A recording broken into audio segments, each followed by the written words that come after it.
Well, it's almost time to get your shit together because this week's gonna be pretty crazy.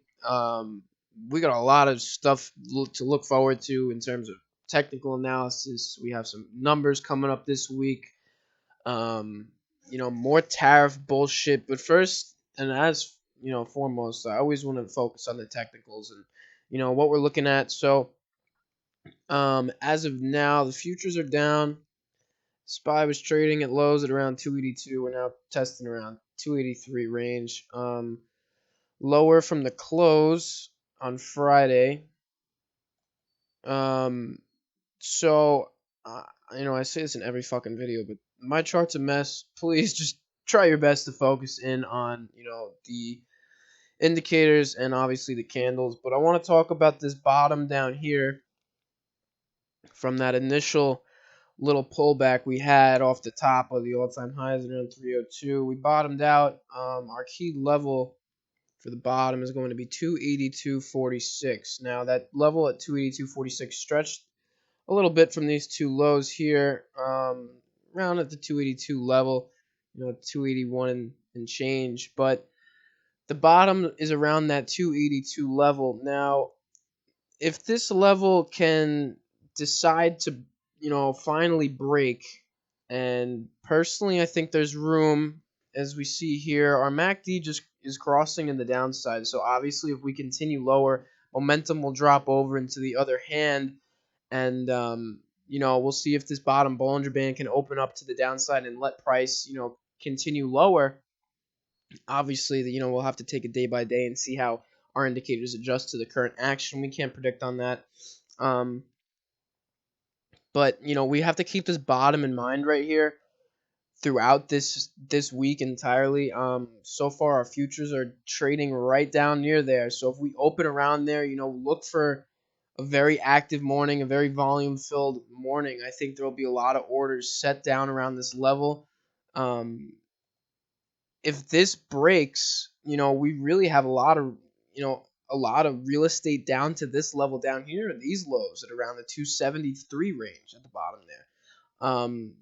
Anywhere that's 280 levels is a pretty strong support, but below 280, we could easily get down to 273. No problem. Especially if we continue to see this and this volume come to the markets, and the volatility has just been crazy. Um, Not necessarily the volatility. If we go back to Friday's trend day, this was a pure pump and dump. I think what we saw Friday was a lot of the institutions were initially buying up this market right when the Fed was speaking, or buying it into the Fed, um, and then just trying to get people to buy into it so the price would go up, and they literally just dumped all their shares. You can look at the volume down here. Almost 5 million shares traded in that 1 5-minute candle. 3.6, and volume was pretty persistent throughout most of the day and pretty hectic into the close as well.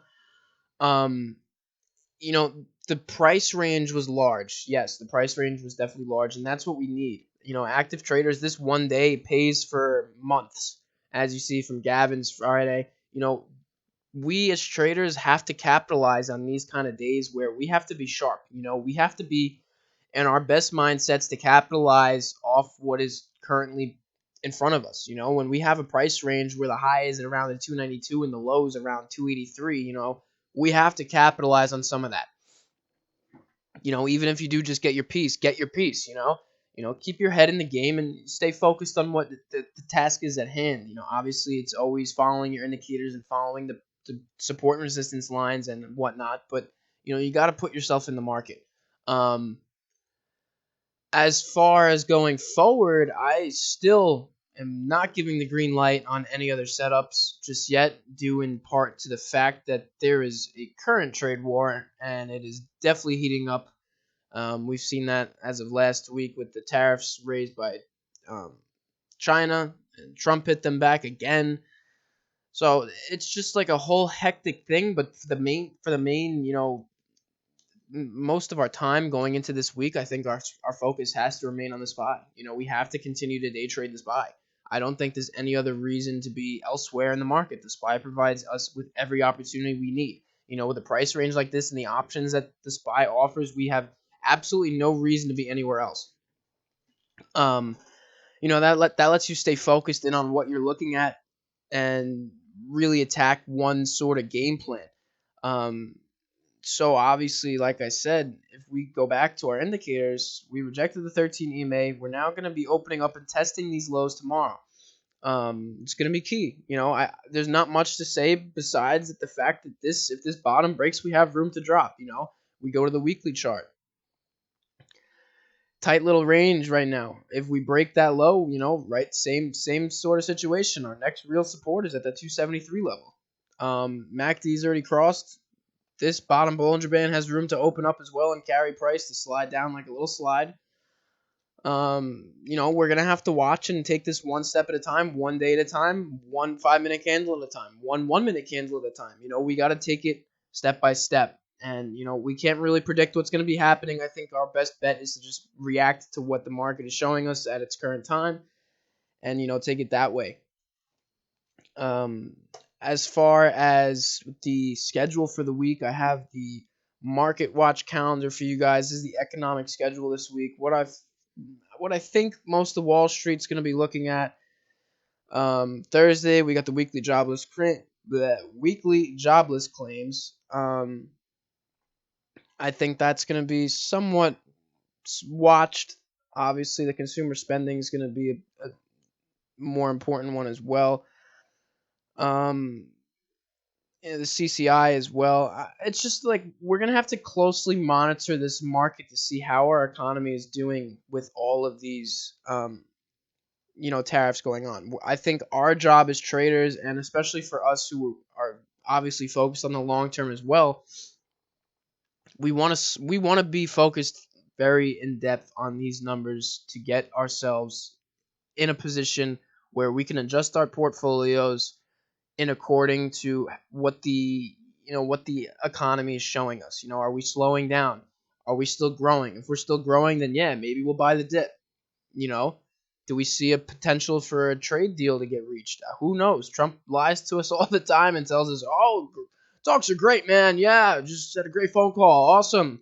I'm happy." Market rallies 10% off that one phone call bullshit. They probably just were talking, asking about their weekend.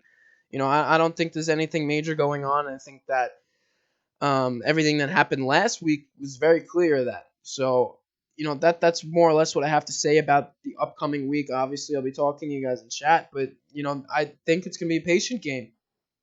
And us as traders, we really have to capitalize on those intraday moves, and we've been doing that as of late. And I don't think there's a better chat room to do that, given the fact that my price levels in the SPY are so heavily affected intraday that we really stand out as a team, and I love that. We're a family now, and it makes me happy. So I'm excited to wake up tomorrow and get back in the chat, get back in the swing of things. It's been a long weekend. I've been sick, still feeling a little shitty. If you can tell by my voice, I apologize. So I'll talk to you guys in chat tomorrow. Enjoy the rest of your Sunday night, and rise and shine tomorrow. Let's get it.